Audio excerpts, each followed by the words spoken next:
Welcome. In front of me I have Honor 20 Lite, and today I will show you how easy you can remove tempered glass from your display. So at the first, I can recommend you to start from one of the edge. For example, we are going to make it from the upper section of the screen, and we have to put our fingernail underneath the tempered glass. So let's start like that. And as you can see, it comes really easy. Then we have to move to the left edge. Then try to leave it a little bit and then put the second nail under the screen protector, and then do it like that. Make it gently, don't break glass and don't hurt yourself.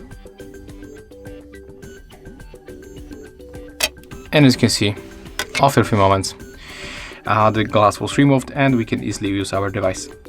So that's how it looks. Thank you guys for watching. Leave thumbs ups, comments, and subscribe to our channel. See ya!